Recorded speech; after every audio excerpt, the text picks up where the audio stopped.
कि जब भी तुम अल्लाह ताला से मांगो तो तुम्हारा अंदाज़ जो है ना एक बच्चे की तरह का होना चाहिए।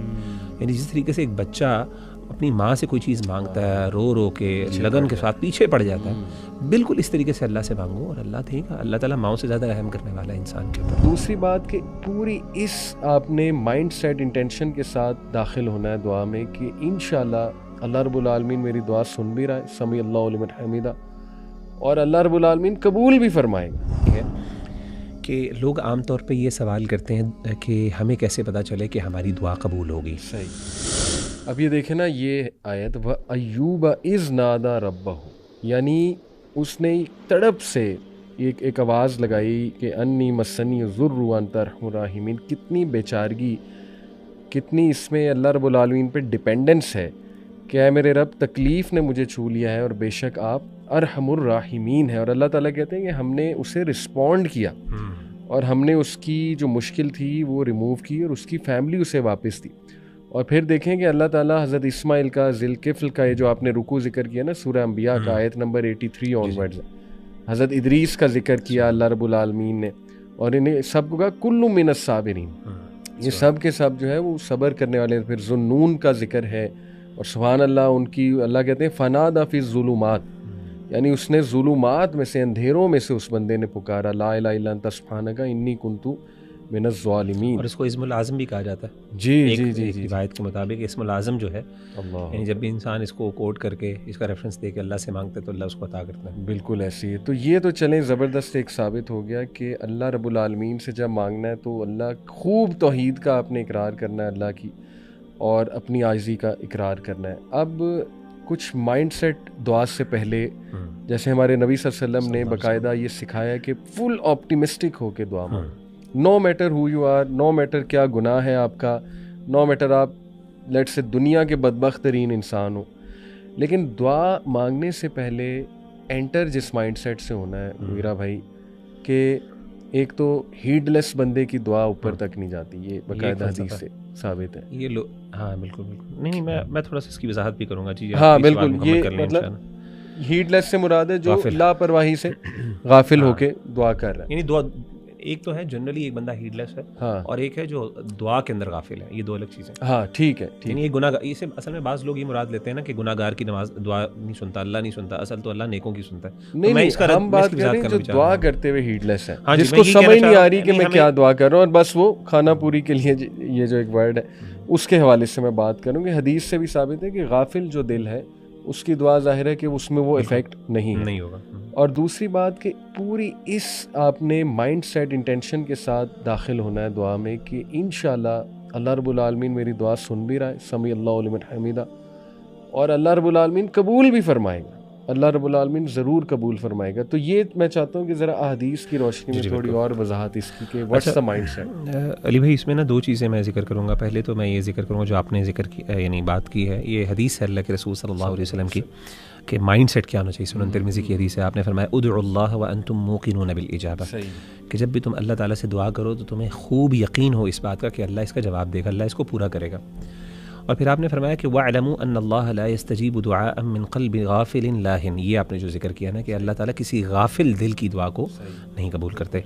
यानी जब आप हीडलेस हैं और जब आप उस दुआ के साथ देखें, अल्लाह ताला कोई देने का आपका मोहताज, यानी अल्लाह आपका मोहताज नहीं है आपकी दुआओं का।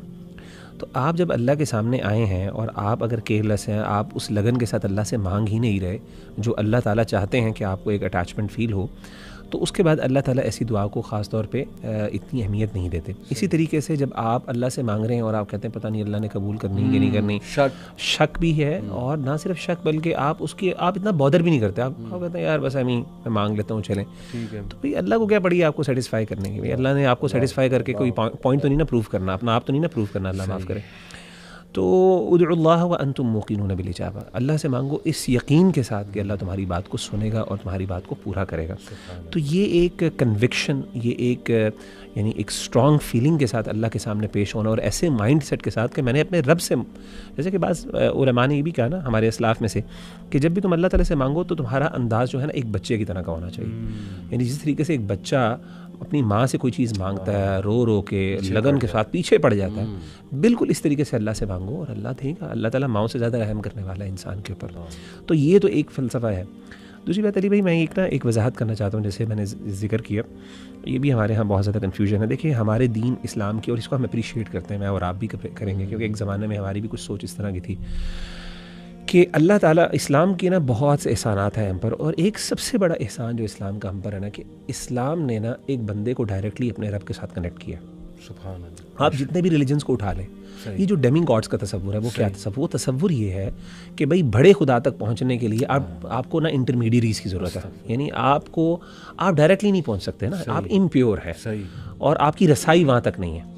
तो अल्लाह ताला ने इस पूरे फ़लसफ़े का रद्द करके, और यानी कैथोलिसिज्म की बात कर लें, भाई आपने अपने गुनाह को माफ़, यानी आपने, तो उसके लिए कन्फेशन का कॉन्सेप्ट है, पार्डनिंग का पूरा कॉन्सेप्ट है। आपने एक प्रीस्ट के सामने जाना है और उसके सामने बैठ के आपने कन्फेशन करनी है, वो पीछे खिड़की के पीछे बैठ के आप कहते हैं जी मैंने ये किया। यानी एक इंसान के पास ये इख्तियार है कि वो आपको रब के साथ कनेक्ट करेगा, आप नहीं कनेक्ट हो सकते। अजीब बात है।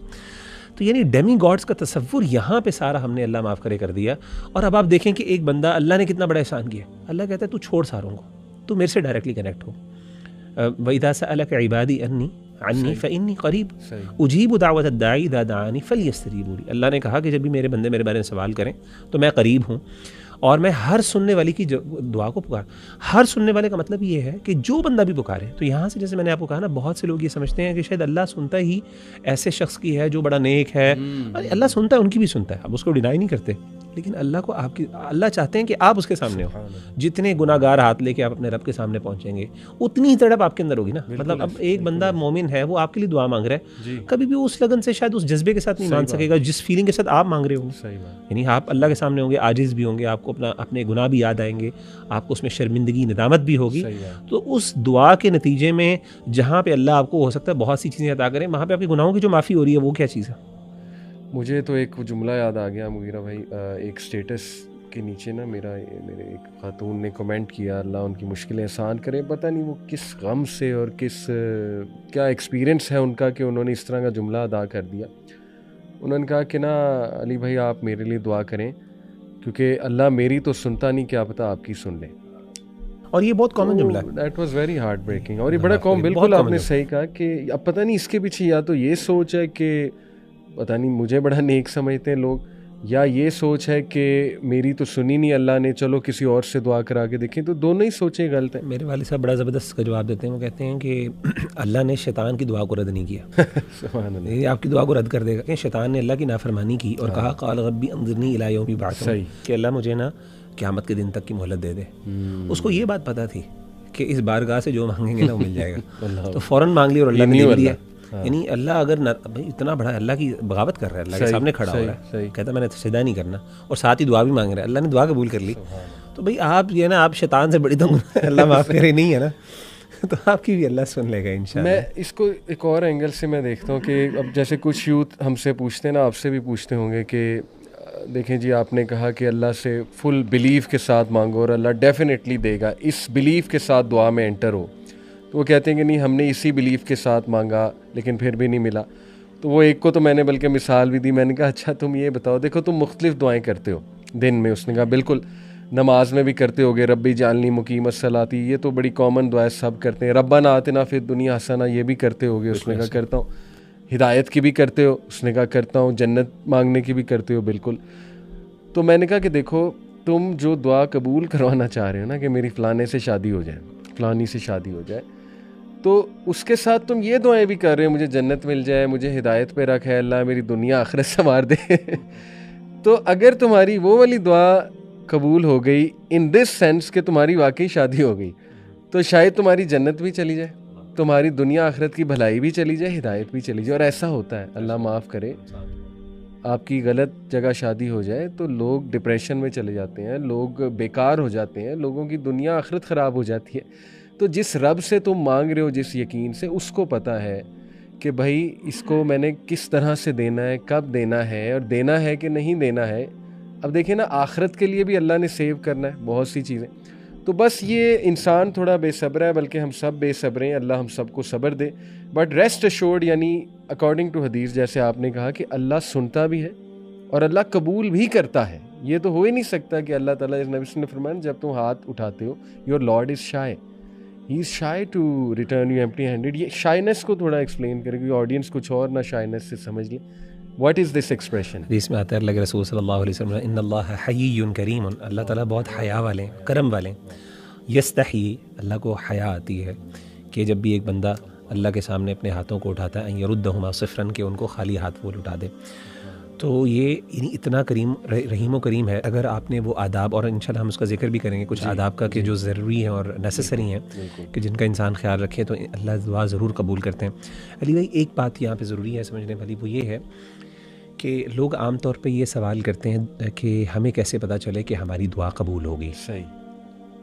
तो इसका जवाब बड़ा आसान सा ये है कि जब आपने उन आदाब का और उन कंडीशंस का लिहाज रखा जो अल्लाह की आपसे एक्सपेक्टेशंस है कि जब आप दुआ मांगे तो वो आप उनका लिहाज रखें, तो फिर आपका अल्लाह के बारे में हुस्न ज़न होना चाहिए, पॉजिटिव ओपिनियन होना चाहिए अल्लाह के बारे में कि ये दुआ मेरी कबूल हो गई है।